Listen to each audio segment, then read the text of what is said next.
Assalamualaikum warahmatullahi wabarakatuh. Kita mulakan dengan umul kitab Al-Fatihah. A'udzubillahi minasyaitonirrajim. Bismillahirrahmanirrahim. Alhamdulillahi rabbil alamin arrahmanir rahim maliki yaumiddin. Iyyaka na'budu wa iyyaka nasta'in. Ihdinas siratal mustaqim. Siratal ladzina an'amta 'alaihim ghairil maghdubi 'alaihim waladdallin.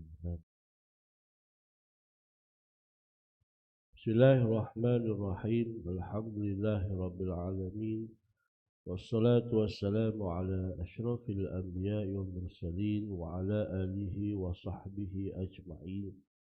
Rabbi shrah lana sudurana wa yassir lana umurana wahlul 'uqdatam min lisanina yafqahu qawlana bihaqqi sayyidina Muhammadin sallallahu alaihi wasallam. Rabbi adkhilna mudkhala sidqin wa akhrijna mukhraja sidqin waj'alna min ladunka sultanan nasira. Asbahna ala fitratil Islam wa kalimatil ikhlas wa ala dini nabiyyina Muhammadin sallallahu alaihi wasallam wa ala millati abina Ibrahim hanifa wa ma kana minal musyrikin. Qala Allah Ta'ala fil Qur'anil Karim. Bismillahirrahmanirrahim. Ya ayyuhalladzina amanu taqullaha haqqa tuqatih wa la tamutunna illa wa antum muslimun. Shadaqallahul azim. Jadi rahmati Tuhan pengurusi surah dan seluruh jawatan kuasa Surah Haji Maksum dan seluruh para jamaah muslimin muslimat, mudah-mudahan sentiasa dirahmati, dipermudahkan urusan, diberikan keselamatan daripada Allah SWT, insyaAllah. Namanya kita banyakkan syukur pada Allah SWT, kerana Allah masih lagi memberikan kepada kita peluang, keizinan untuk meneruskan hidup kita atas dunia ini dalam keadaan suasana kehidupan yang begitu mencabar, untuk kita sama-sama meningkatkan amal soleh kita dan meningkatkan keimanan kita kepada Allah Subhanahu wa Ta'ala. Dan semoga kita sentiasa dalam lingkungan kehidupan dalam amal, walaupun sekadar niat untuk melakukan kebaikan. Kerana pentingnya amal soleh ini, tuan-tuan, dia akan menentukan untung dan nasib kita nanti di akhirat. Dan amal kita yang terakhir itu merupakan penentu kepada kedudukan kita, sama ada beroleh husnul khatimah ataupun su'ul khatimah. Seperti mana sabda Nabi SAW, kullu maitin yahtamu ala amalih. Setiap orang yang mati ataupun yang meninggal dunia akan ditutup dengan amalnya yang terakhir. Untuk menentukan kedudukan kita meninggalkan dunia dalam keadaan bagaimana, bergantung kepada apakah amalan kita yang terakhir. Dan menjadi masalah kita, atau bukan masalah lah, menjadi satu ujian kita ialah kita tak tahu tarikh akhir kita berada atas dunia ini. Itu kita tak tahu. Bila-bila masa yang hanya Allah Ta'ala saja tahu. Bila-bila masa. Dalam pengalaman masing-masing di persekitaran hidup kita, kita bertemu dengan banyak sejarah dan pengalaman bahawa di kalangan saudara mara, adik-beradik kita ataupun rakan-rakan kita, ada yang dijemput oleh Allah Ta'ala dalam waktu yang kita tidak sangka-sangka. Mungkin ada yang kena penyakit, yang sakit yang lama, ataupun dalam usia yang panjang. Dan banyak juga orang-orang yang masih muda, masih ganteng, yang masih sehat walafiat. Malam tadi baru saja ngeteh bersama, malam tadi baru saja sembang-sembang ber-WhatsApp, saling membalas WhatsApp, tapi pada pagi ini, pada hari esoknya, dia telah dijemput oleh Allah Ta'ala. Maka kita di antara hamba Allah Ta'ala yang Allah berikan untuk kita nikmat. A'mar ummati ma baina sittin wa sab'in. Umur umatku, umat Nabi Muhammad, antara 60 ke 70 tahun.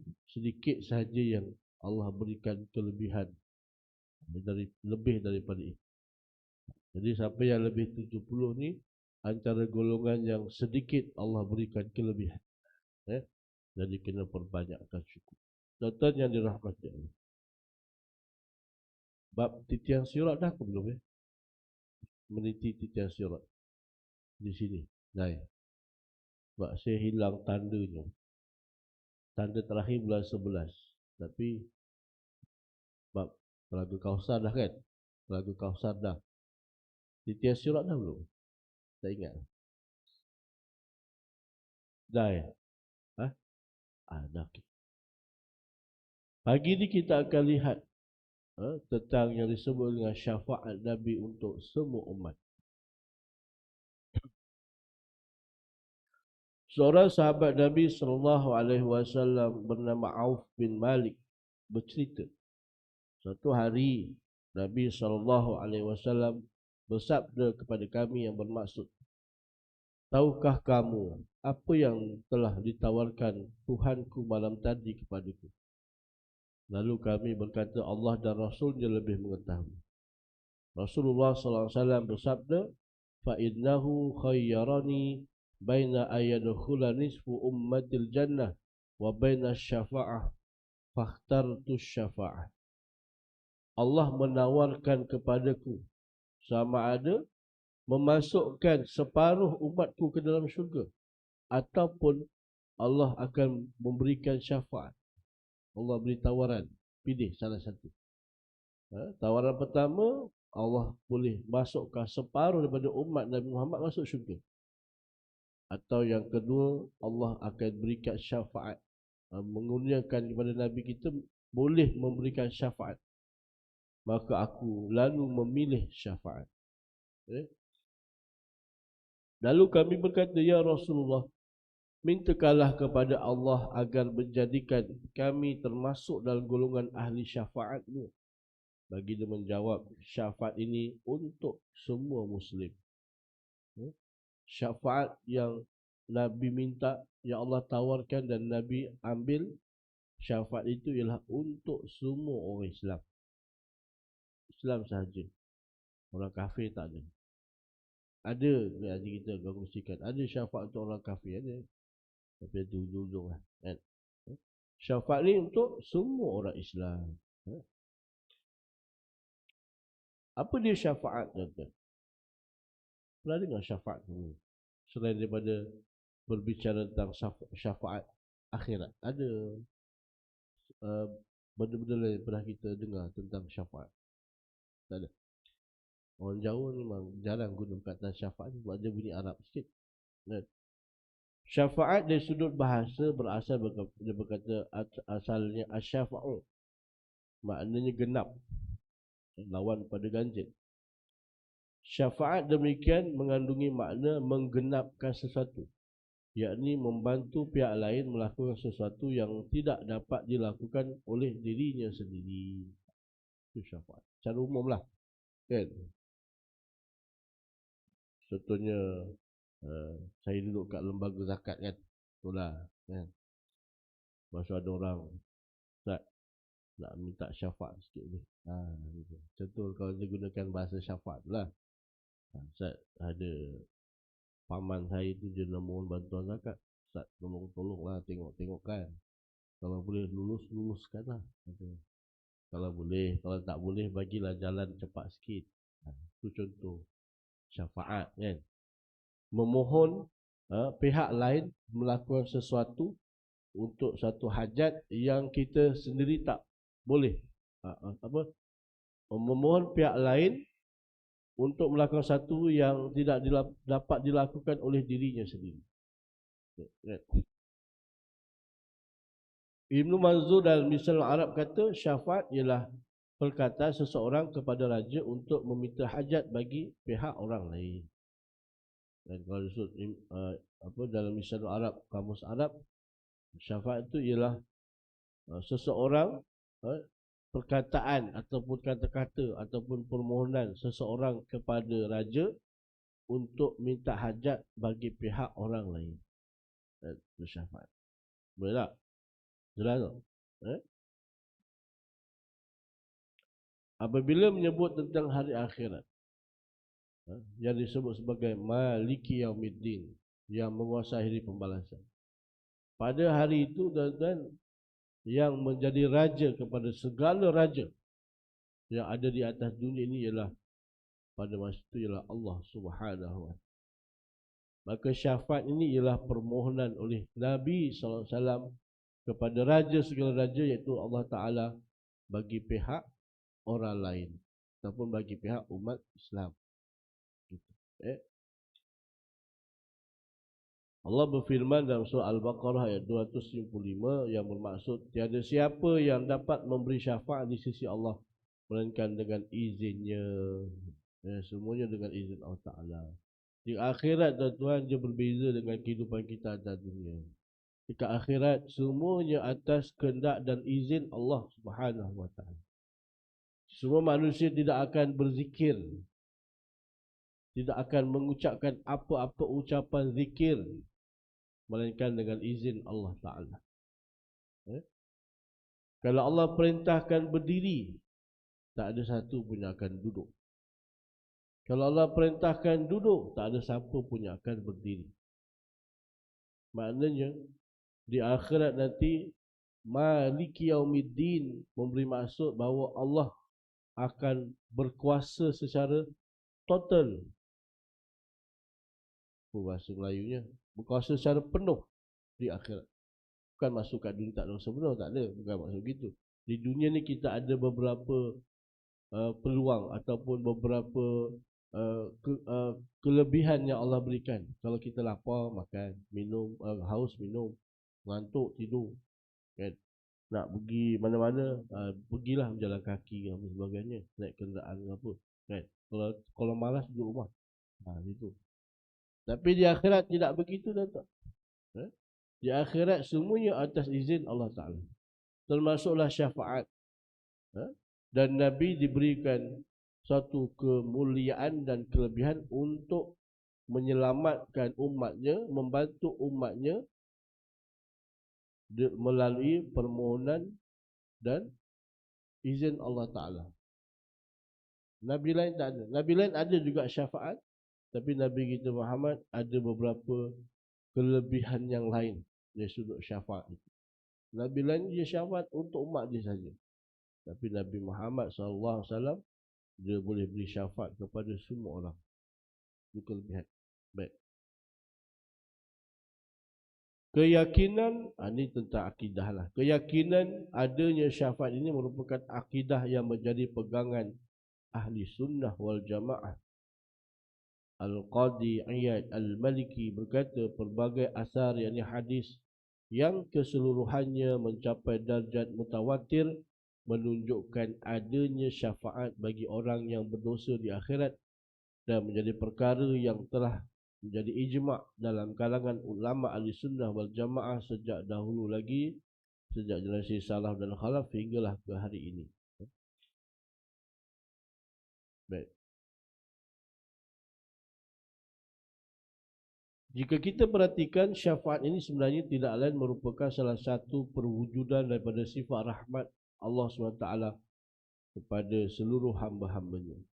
Rahmat ini diperlihatkan melalui hamba-hamba pilihannya untuk menampilkan kelebihan mereka kepada semua manusia yang lain. Jadi yang memberi syafaat sebenarnya adalah Allah Ta'ala sendiri melalui hamba-hamba kesayangannya, kan? Sebenarnya syafaat itu Allah yang bagi, tapi Allah berikan melalui rasul-rasulnya, hamba-hambanya yang mulia. Dan nanti ada selain daripada syafaat Nabi, ada juga beberapa syafaat-syafaat nanti di akhirat. Itu kita kongsikan bulan depan. Bulan depan belum puasa lagi, kan? Waktu time surau puasa 10 atau 11. Kalau dah puasa lepas raya lah kan. Pagi ni kita lihat syafaat daripada Nabi kan. Baik. Nabi kita Muhammad sallallahu alaihi wasallam, Allah kurniakan kepadanya beberapa syafaat khas daripada Nabi. Okay. Syafaat ni penting tuan-tuan. Kita kena mohon berdoa pada Allah Ta'ala supaya kita di antara golongan yang mendapat syafaat tadi. Dan ada amalan-amalan yang tertentu yang dengan amalan itu akan menarik Nabi untuk memberi syafaat pada kita. Nanti kita akan kongsikan di ujung majlis.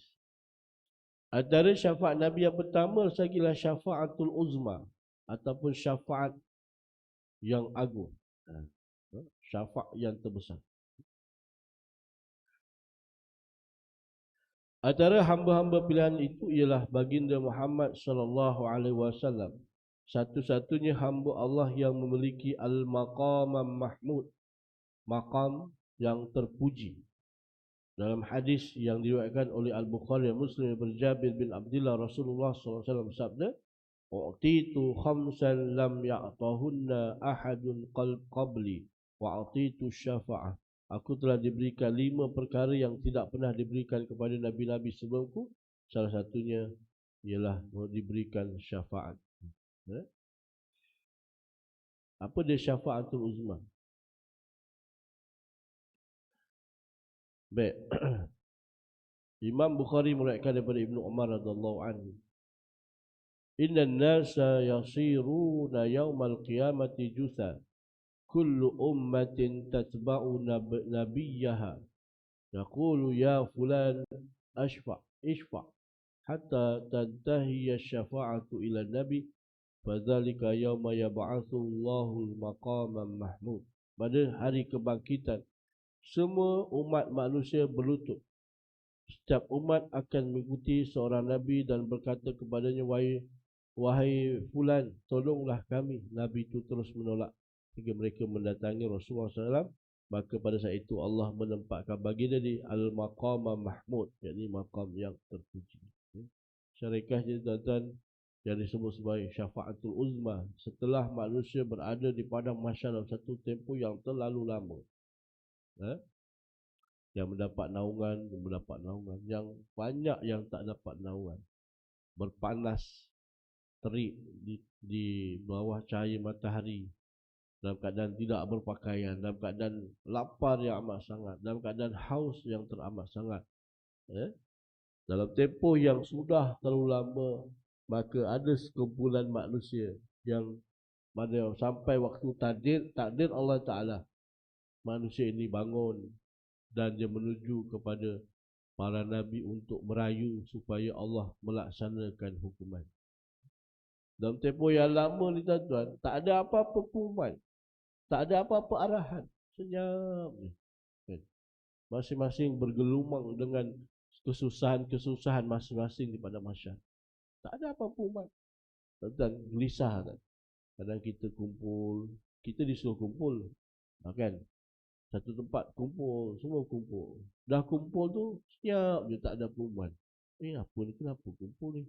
Apa pengumuman ni? Kita pun terdongak-dongak, tengok depan apa ada apa-apa pengumuman ke, apa ke, tengok senyap semua masing-masing, buat tak tahu. Ni dah panas dah ni, lapar dah ni, haus dah ni.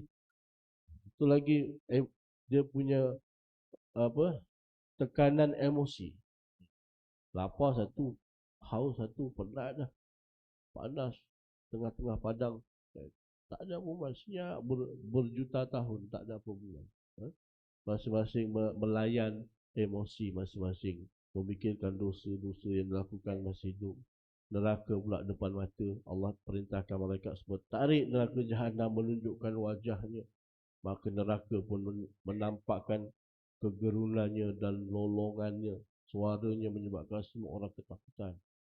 Dalam tempoh yang lama tuan-tuan, ada sekumpulan manusia bertemu dengan Nabi Adam alaihissalam. Ya Nabi Allah, wahai Nabi Adam, boleh tak Tuan mohonkan pada Allah Ta'ala untuk disegerakan pelaksanaan hukuman? Maka Nabi Adam kata, nafsi, nafsi. Hari ini semua orang fikirkan nasib dia sendiri. Aku, kau. Kau pergilah cari Nabi lain. Seterusnya tuan-tuan, maka kumpulan ini pun pergilah berjumpa dengan Nabi-Nabi yang lain. Jumpa Nabi Idris, Nabi Nuh, Nabi Ibrahim, Nabi Musa, semua para Nabi. Dan masing-masing kata, hari ini Allah amat murka. Hari ini Allah amat murka. Tidak pernah ada kemurkaan selain pada hari ini, itulah hari kiamat. Aku takut. Nafsi, nafsi. Semuanya takut. Aku, kau lah. Akhirnya sampailah bertemu dengan Nabi kita Muhammad sallallahu alaihi wasallam. Mohon Nabi agar bertemu, Allah mintalah, merajulah supaya Allah mulakan pelaksanaan perbicaraan hukuman. Maka Nabi kata, ana laha. Yang mana sebelum ni yang Nabi sebutkan, Allah berikan dua pilihan. Sama ada nak masukkan separuh umatnya ke dalam syurga ataupun Allah berikan syafaat. Maka Nabi kata, ana laha, syafaat itu ada padaku. Ana laha. Iaitulah syafaatul uzma. Maka Nabi SAW pun menghadap Allah Ta'ala dalam keadaan sujud, memohon supaya dimulakan perbicaraan mahkamah. Maka dengan izin Allah Ta'ala, maka Allah perkenankan. Itulah syafaatul uzma. Makna syafaat untuk semua orang Islam, orang kafir yang berada pada mahsyar. Barulah selepas permohonan Nabi itu, barulah manusia dibicarakan di mahkamah, satu, seorang demi seorang. Itu namanya syafaatul uzma. Tuan-tuan, kalau tak ada syafaatul uzma ni tuan-tuan, sampai bila-bila terus manusia akan sengsara, kesusahan di padang mahsyar.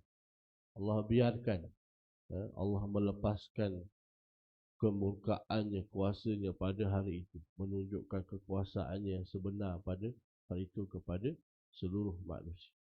Baik.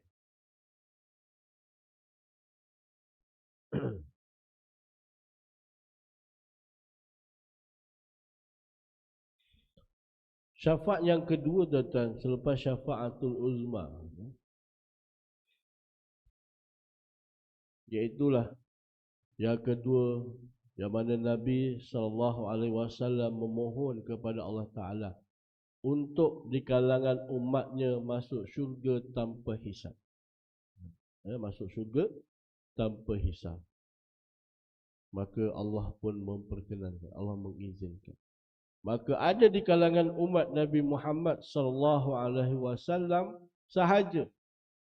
Umat lain tak ada. Umat Nabi Muhammad sahaja yang masuk syurga tanpa hisab.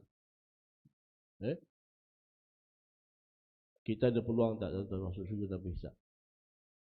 InsyaAllah. Orang yang masuk syurga tanpa hisab ni banyaklah. Antaranya dalam sebuah hadis, ketika manusia di padang mahsyar, datang malaikat memberikan 3 seruan dengan perintah Allah Ta'ala. 3 seruan. Seruan yang pertama, wahai ahli sabar, bangkitlah kamu. Maka bila dengar pengumuman itu, maka bangkitlah ahli sabar. Bangkit tu pun dengan izin Allah Ta'ala, bukannya ngaku-ngaku dia ahli sabar, tak ada. Hanya dengan izin Allah Ta'ala dia bangkit, yang sebut sebagai ahli sabar. Masuklah syurga tanpa hisab. Maka terkejutlah ahli-ahli sabar. Kerana ahli sabar terdiri pada orang-orang biasa, orang-orang susah, orang miskin, orang awam. Dan mereka tak menyangka mereka dapat syurga. Lalu dia tanya pada malaikat, wahai malaikat, kami dapat syurga, aku dapat syurga. Ya, kamu masuk syurga tanpa hisab. Tak perlu pergi mahkamah akhirat, tak perlu melalui mizan akhirat, tak perlu. Terus masuk syurga. Kenapa, bagaimana kami boleh dapat syurga? Maka malaikat kata, kamu adalah ahli sabar. Dicop oleh Allah Ta'ala, ahli sabar. Masa hidup kat dunia, Allah uji kamu dengan pelbagai ujian kesusahan dunia dan kamu bersabar. Allah uji kamu dengan sakit yang tak pernah sembuh sampai akhir hayat kamu meninggal dunia kerana sakit kamu sabar. Allah uji kamu dengan kesusahan dan kemiskinan. Dah kerja usaha, dah cari rezeki tapi tak kaya-kaya, tetap miskin sampai akhir hayat. Kamu sabar. Allah uji dengan pelbagai ujian dan kamu sabar, maka hari ini dengan sebab kesabaran kamu dengan segala ujian Allah Ta'ala, maka Allah balas kamu dengan syurga tanpa hisab. Itu surah yang pertama. Surah kedua, wahai ahli redha, bangkitlah kamu, maka bangkitlah ahli redha. Masuklah syurga tanpa hisab. Maka kumpulan ahli redha ini pun bergerak menuju ke syurga dalam keadaan gembira kerana mendapat syurga tanpa mulai susah payah di akhirat. Ya? Tanya wahai malaikat, macam mana kami boleh dapat syurga tanpa hisab? Kami ni orang biasa je, bukannya orang-orang mulia, orang-orang wali-wali sebagainya. Maka malaikat kata, kamu redha dengan ketentuan Allah Ta'ala di dunia. Apa juga ketentuan dan ketetapan Allah Ta'ala yang Allah dah tetapkan berikan kepada kamu, kamu bersikap redha dan terima. Ya? Allah dah tentukan kamu ni miskin, kamu redha. Allah dah tentukan kamu ni sepatutnya begini-begini, walaupun kamu ada impian yang lain, tapi Allah tetapkan begitu, kamu bersikap redha. Maka sangka baik kamu terhadap Allah Ta'ala ini Allah balas dengan syurga tanpa hisab. Ya. Seruan yang ketiga, wahai ahli Syam, bangkitlah kamu, maka bangkitlah ahli Syam. Siapa dia ahli Syam, tuan-tuan? Bukan orang-orang Syam, tuan-tuan. Bukan orang Syam. Ahli Syam ni ialah orang yang ahli berpuasa, suka berpuasa. Ni Ramadan nak dekat, kita didik diri kita untuk istiqamah berpuasa. Suka puasa. Setiap masa dia puasa, puasa sunat hari Isnin Khamis, puasa yaumul, hari-hari putih yaumul bin, dan apa-apalah, memang dia suka puasa. Sehingga dicap oleh Allah Ta'ala sebagai ahli Syam, ahli yang suka puasa. Bangkitlah ahli Syam, maka masuklah syurga tanpa hisab. Melalui pintu istimewa untuk ahli Syam yang namanya pintu Ar-Rayyan. Maka gembiralah orang yang sebut sebagai ahli puasa masuk syurga tanpa hisab. Jadi tuan-tuan, kita ada peluang untuk dapat syafaat yang kedua ni, masuk syurga tanpa hisab. Selain daripada yang lain, contohnya orang yang mati syahid, masuk syurga tanpa hisab. Dan orang-orang yang taat pada perintah Allah Ta'ala, yang beramal soleh, ada amalan-amalan tertentu yang dilakukan secara istiqamah, maka dia masuk syurga tanpa hisab. Yang ketiganya, tuan-tuan, syafaat Nabi ialah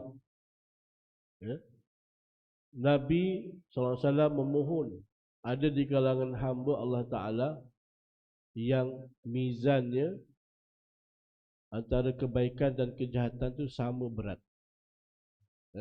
Ketika di mizan akhirat, Nabi tunggu, dia tengok perhati umat dia. Kalau ada kalangan umat Nabi yang kebaikan dan kejahatan itu sama berat, Ashabul A'raf, setelah kata Ashabul A'raf, maka Nabi mohon pada Allah Ta'ala supaya diberatkan kebaikannya dan dia masuk syurga. Itu dengan izin Allah Ta'ala. Itu syafaat. Nabi boleh mohon begitu. Itu yang ketiga. Yang keempatnya ialah Nabi boleh mohon syafaat daripada Allah Ta'ala untuk umatnya yang sepatutnya masuk neraka. Nabi boleh mohon untuk tidak dimasukkan dalam neraka. Itu yang keempat. Itu hebat syafaat Nabi kan. Sebab tu Nabi pilih syafaat daripada pilihan yang pertama. Sebab syafaat ni boleh pelbagai. Sepatutnya umat Nabi ni dia masuk neraka, tapi ada beberapa kelebihan-kelebihan tertentu yang Nabi lihat dan wajar untuk dielakkan daripada masuk neraka. Maka Nabi boleh memberi syafaat, mohon pada Allah Ta'ala supaya si fulan bin si fulan ini keluar daripada neraka. Itu syafaat. Yang keempat. Yang kelimanya ialah Nabi boleh memohon syafaat kepada umatnya yang masuk neraka supaya diringankan seksaannya. Masuk neraka tapi diringankan seksaan. Ya. Dan yang sama berat dan diberatkan amalan pahalanya. Okay. Yang keempatnya ialah syafaat Nabi untuk apa tadi? Yang pertama syafaatul uzma, syafaat untuk masuk tanpa hisab, syafaat untuk yang berat, sama berat, kejahatan dan pahala, diberatkan pahala. Yang keempat tadi ialah syafaat untuk orang yang masuk neraka tapi tak masuk neraka, kan? Yang kelimanya ialah syafaat untuk diringankan, untuk diringankan siksaan di kalangan umat Nabi Muhammad. Yang keenamnya ialah syafaat Nabi kepada orang kafir supaya diringankan siksaannya. Ada? Nabi boleh bagi syafaat pada orang kafir supaya siksaannya diringankan. Siapa dia? Iaitulah bapa saudara Nabi, Abu Talib. Itu je lah. Orang kafir lain tak ada. Abu Talib, Nabi mohon pada Allah Ta'ala supaya diringankan siksaannya. Dan Allah meringankan siksaan Abu Talib.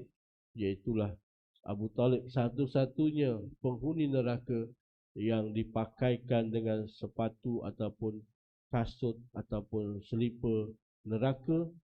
Panasnya selipar ataupun kasut itu sampai menggelegak otak dia. Itu yang paling ringan, tuan-tuan. Itulah siksaan yang paling ringan yang dihadapi oleh penduduk neraka, ialah siksaannya dipakaikan kasut daripada neraka hingga menggelegak otaknya. Itu paling ringan, tuan-tuan. Ada, kita kadang ada sampai menggelegak otak, pijak benda panas semua lompat-lompat, kan? Terpijak bara api pun tak sempat apa dah melompat, tak sempat menggelegak otak lah, kan? Tapi tuan-tuan nak bayangkan yang paling ringan dipakaikan selipar yang panas daripada neraka, kepanasannya membawa kepada otak menggelegak. Itu yang dihadapi oleh Abu Talib sampai bila-bila. Jadi kalau itu yang paling ringan, bayangkan tuan-tuan siksaan yang kedua ringan, lagilah dahsyat. Ketiga, keempat ringan, lagilah dahsyat. Dan yang terakhir, yang ketujuh, ialah syafaat Nabi kepada penghuni syurga. Nabi boleh mohon pada Allah Ta'ala supaya ahli syurga ini di-upgradekan syurganya, dengan asbab ada amalan-amalan tertentu yang dilakukan oleh umatnya pada zaman tersebut. Maka dengan asbab amalan tersebut, Nabi boleh mohon pada Allah Ta'ala supaya syurga itu di-upgradekan, ditingkatkan kenikmatannya ditambah lagi. Yang ketujuh, syafaat Nabi kepada seluruh umat manusia. Jadi tuan-tuan yang dirahmati Allah Subhanahu wa Ta'ala,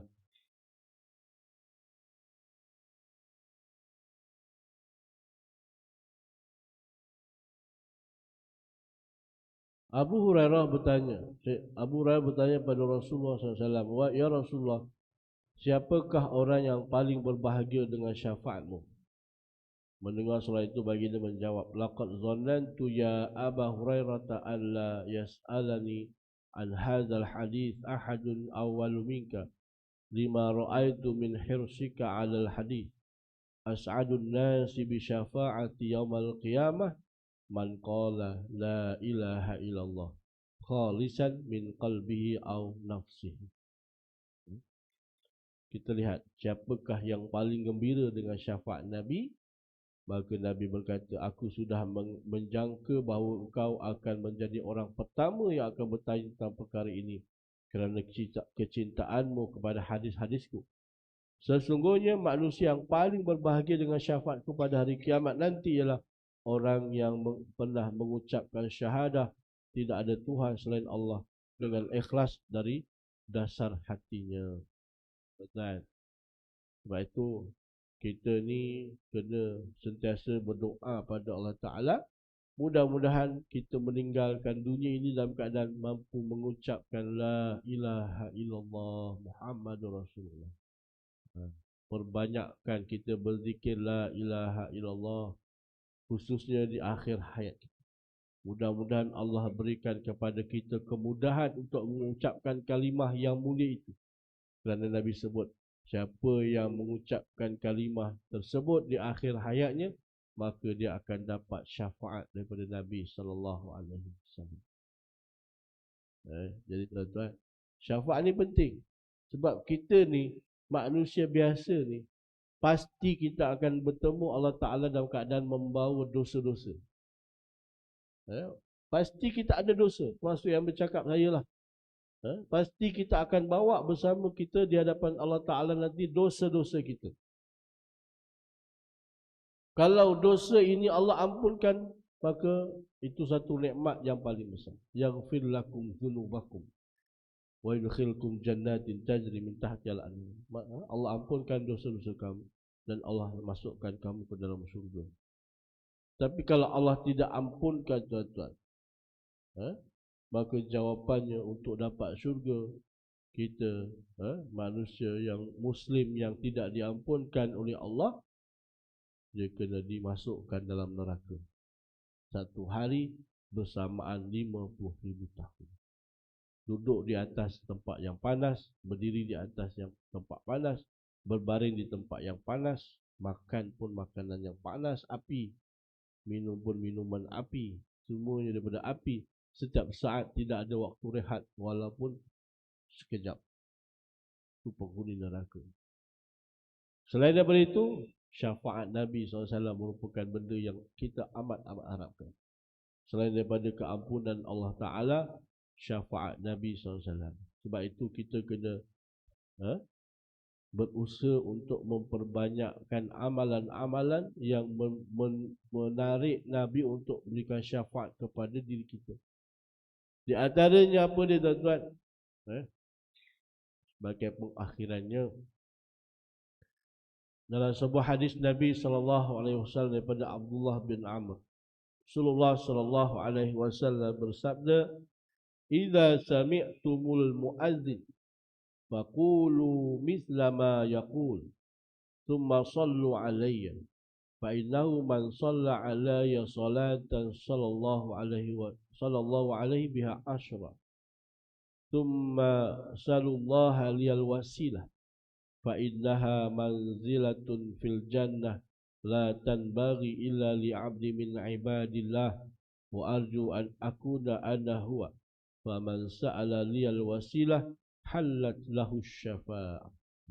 Itu satu amalan yang jangan kita tinggalkan. Jangan sekali-kali tinggalkan tuan-tuan. Jadikan dia sebagai amalan tetap kita. Apa dia? Jika kamu mendengar seruan muazzin, seruan azan, maka ucapkanlah seperti ucapannya. Lalu kamu berselawat kepadaku, maka sesiapa yang berselawat kepadaku 1 kali, maka Allah akan berselawat untuknya 10 kali. Kemudian mintalah wasilah untukku. Sesungguhnya demikian itu ialah suatu tempat di syurga yang tidak patut didiami melainkan seorang hamba Allah sahaja. Dan aku berharap akulah orangnya. Sesiapa yang meminta wasilah untukku, maka ia pasti mendapat syafaat. Pasti, dia akan pasti mendapat syafaat. Sebab tu bila muazzin kita laungkan azan, jawab, Allahu Akbar, Allahu Akbar, Allahu Akbar. Asyhadu an la ilaha illallah, asyhadu an la ilaha illallah, asyhadu anna Muhammadar Rasulullah sallallahu alaihi wasallam. Hayya 'alas shalah, hayya 'alal falah, hayya 'alal falah. Allahu Akbar, Allahu Akbar. Hayya 'alas shalah, la haula wala quwwata illa billah. Hayya 'alal falah, la haula wala quwwata illa billah. Allahu Akbar, Allahu Akbar. La ilaha illallah. Jawab. Lepas tu jangan lupa berdoa. Selawat Allahumma salli ala sayyidina Muhammad wa ala ali sayyidina Muhammad. Satu selawat dapat 10. Allah akan berselawat kepadanya 10 selawat. Allahumma rabb hadhihi da'wati tammati wassalatil qa'imah ati sayyidina Muhammadin wasilata wal fadilah wasyarafa wad darajatal 'aliyatar rafi'ah wa ba'ath maqaman mahmudan allazi wa'adta innaka la tukhliful mi'ad. Doa lepas azan tuan-tuan, doa tu penting. Kita nak memang di akhirat tuan-tuan, selain daripada rahmat Allah Ta'ala, kasih sayang Allah Ta'ala, syafaat Nabi itulah benda yang amat kita harapkan. Sebab kita ni manusia biasa. Kita ni bukannya Nabi Rasul, bukannya wali-wali, orang-orang yang Allah amat kasih, orang pilihan Allah Ta'ala. Kita ni orang biasa. Dan pastinya kita ni ada dosa-dosa yang kita bawa. Kecil ke, besar ke, nampak ke, tak nampak kan? Itu belum dosa dengan sesama manusia lagi kan? Jadi syafaat Nabi ni di antara jalan untuk kita selamat daripada kesusahan-kesusahan di akhirat. Maka di dunia ini, maka perbanyakkan selawat pada Nabi SAW. Dan bila ada seruan azan, doa lepas azan tu kita doa supaya kita berdoa supaya Nabi kita Muhammad ditempatkan, diberikan wasilah dan ditempatkan di maqam mahmud. Dan siapa yang berdoakan itu untuk Nabi kita, maka Nabi kata pasti aku akan berikan syafaat. Itulah antara harapan kita bila menyebut tentang syafaat Nabi SAW. Mudah-mudahan kita didudukkan bersama dengan umat Nabi Muhammad SAW dan kita akan dikurniakan pelbagai syafaat-syafaat dan pertolongan oleh Nabi kita Muhammad SAW, insya-Allah. Jangan hina, jangan ejek Nabi kita, jangan hina, jangan berdiam diri. Ada kumpulan-kumpulan yang menghina Nabi kita kan. Baru ni dekat Perancis, apa nama media tu kan, dia minta dia bayar dengan kerajaan Perancis untuk sewa satu billboard yang besar. Dan billboard tu ialah penghinaan kepada Nabi Muhammad SAW, karikatur. Ada baru ni, dia glamour lah, apa nama saya pun tak ingat dah. Dia sewa satu billboard yang besar, satu bangunan punya billboard size dia. Dia letakkan kartun-kartun yang menghina Nabi Muhammad SAW kat Perancis. Kalau kita tak mampu nak tegah, paling kurang kita rasa benci dengan perilaku begitu. Mudah-mudahan dengan perasaan benci kita yang sangat pada tindakan mereka itu, menjadi asbab untuk kita mendapat syafaat daripada Nabi kita Muhammad sallallahu alaihi wasallam, insya-Allah. Ini tuan-tuan mati Allah Taala, insya-Allah pada kuliah yang akan datang kita akan lihat apakah dia syafaat-syafaat yang diberikan, Allah kurniakan kepada Nabi kita Muhammad sallallahu alaihi wasallam. Lagi bentuk syafaat Rasulullah, syafaat selepas syafaat Rasulullah. Apa dia? Selain daripada syafaat Nabi, ada juga syafaat-syafaat yang lain yang kecil-kecil. Antara syafaat daripada ulama, syafaat untuk orang syuhada, syafaat oleh malaikat, syafaat oleh amal kita, Al-Quran, puasa kita, antaranya pertolongan-pertolongan yang diberikan oleh selain pada Nabi. Ada juga pertolongan-pertolongan yang lain, tapi Nabi kita pertolongannya amat besar. Amalan yang lain pun yang akan menyelamatkan kita daripada kesusahan-kesusahan di akhirat dengan amal-amal kita dan sebagainya. Nanti kita akan kongsikan pada kuliah-kuliah yang akan datang, insya-Allah. Jadi tuan-tuan mati Allah Ta'ala, sekadar itu saja untuk tazkirah subuh pada pagi ini. Minta ampun dan maaf atas segala kekurangan dan kelemahan. Yang itu datang daripada Allah Ta'ala. Sampaikanlah kepada sahabat-sahabat kita yang tak dapat bersama pada pagi ini. Aqulu qali hadza wa astaghfirullahal azim li wa lakum. Wassalamualaikum warahmatullahi ta'ala wabarakatuh. Kita tutup dengan tasbih kafarah dan surah wal asr. Subhanallah bihamdika asyhadu an la ilaha illa anta astaghfiruka wa atubu ilaik. Bismillahirrahmanirrahim. Wal asri innal insana lafi khusr illa alladzina amanu wa amilus solihati wa tawasaw bil sabr. Sekian, wassalamualaikum warahmatullahi taala wabarakatuh.